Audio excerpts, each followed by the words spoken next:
already, as the concept note, the invitation and all the discussions said earlier on, we aim to promote online freedoms in East and Southern African states. Our current focus countries are 7. That's Uganda, one of them. Kenya is the second one. Third is Tanzania. Fourth, Rwanda, and Burundi fifth. So we've got all the East African cluster covered. Then in Southern Africa, address the issues of internet freedoms. In other countries where they arise, we will share the information. But in terms of what we aim to do, the activities I'll mention later on, the focus countries are those 7 that I've mentioned. Why do we want to promote and monitor online freedoms in these countries? For all the reasons that have been said prior to my standing up here and all the issues that you've raised, it's very important that we promote these freedoms. And also, when we look at the rates at which ICTs are growing in the region, it's very high. 16% of the population in all of Africa use the internet. 63% use mobiles that in some cases are internet enabled. But also all the purposes that you've mentioned, outside of being social on Facebook and Twitter, these technologies, either mobile or internet, are enabling citizen participation, enabling democracy.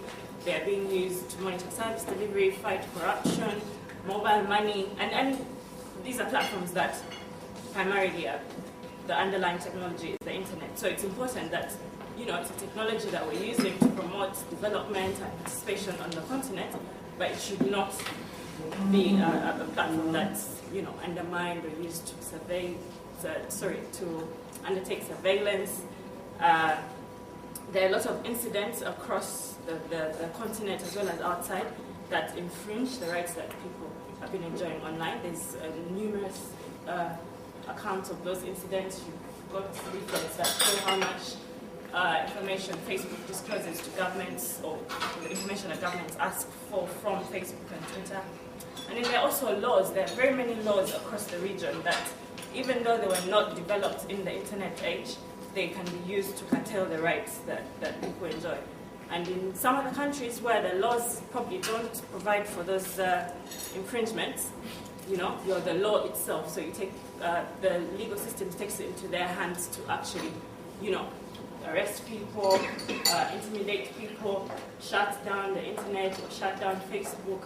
The history is there. So it's important that as the internet grows in the region, that we promote the online freedoms as we do the physical freedoms, like was mentioned earlier.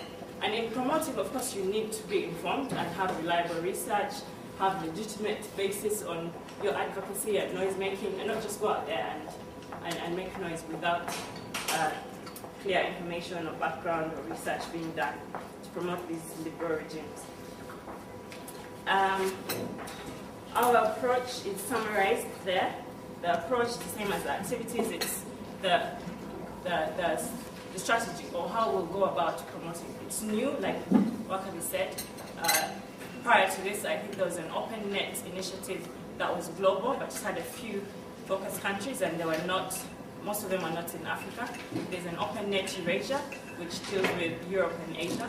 So this is the first of its kind in Africa.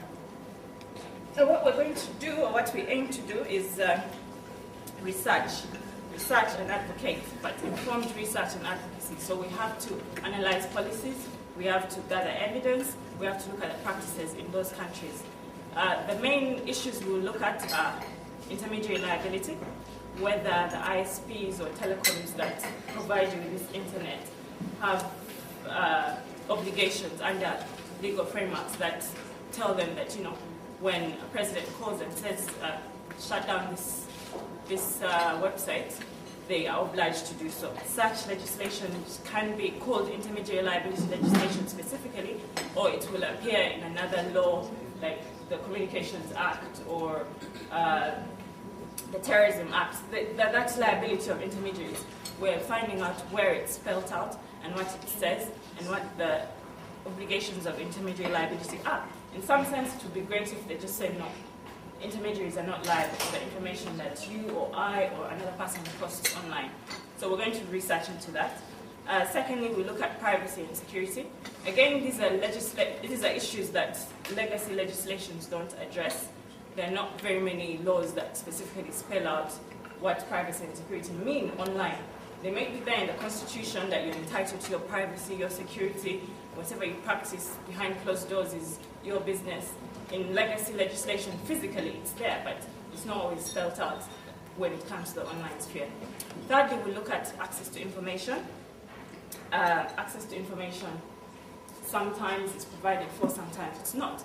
But that spelling out of whether or not you are allowed to access information that the government holds on you, if it was obtained through an online or technical means, do you have the right to go and ask, I don't know, UNED that, I want the information that you have on me, that information will probably be in a system somewhere. So that's the third issue we look at when we're analyzing policy. And then lastly, it will be expression, freedom of expression. Whether it's freedom of expression, as we mentioned earlier, physical, legacy, broadcast media, whether it's radio,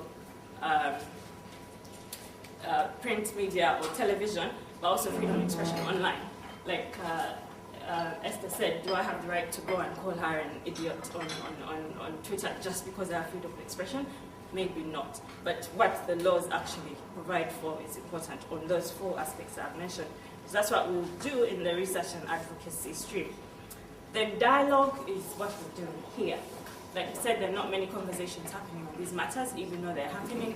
We all read about Snowden and people putting their hands up in America and Europe. We don't see much of that in Africa. So we want people to engage like we're doing here and discuss these matters. They're important to us. We're using the internet. Sometimes we're victims if we're going to the police, if we're going to be arrested or intimidated by authorities. So we need to spur this dialogue. But also, most importantly, even though we're promoting online freedoms and enjoying them, the dialogue must entail training and telling users that you have to be responsible online. So it's not just one hand pinpointing government, but it also comes down to us. So like, again, the example of saying, I'll call Esther an idiot. I should have the discipline to know that I should not call Esther an idiot on a platform like that. Even though it's available, even though it's free, I as a user have to have the discipline and the knowledge and skills and awareness that, there's certain behavior that, is really not freedom of expression per se. So that responsibility will also bring it up in dialogue. And we also bring it next into knowledge and skills development. Journalists train, probably have Esther training you about how she earns from Twitter and Facebook, but also how to use it safely and securely and responsibly. That's the training and skills development which I'll cover. Then lastly, we'll chart initiatives that promote online freedoms or use the internet to promote freedom of expression, access to information, privacy and security, or all wider freedoms, human rights defenders. Because all the normal human rights that you enjoy should translate into the internet. So whatever those people do physically, if there are organizations or initiatives that are translating into online, we'll chat them, we'll involve them, we'll bring them to the table in exercises like this, just like Unwanted Witness, OpenNet, bloggers in Uganda, journalists, that kind of network building. That's our modest, or would I say very ambitious plan with this initiative.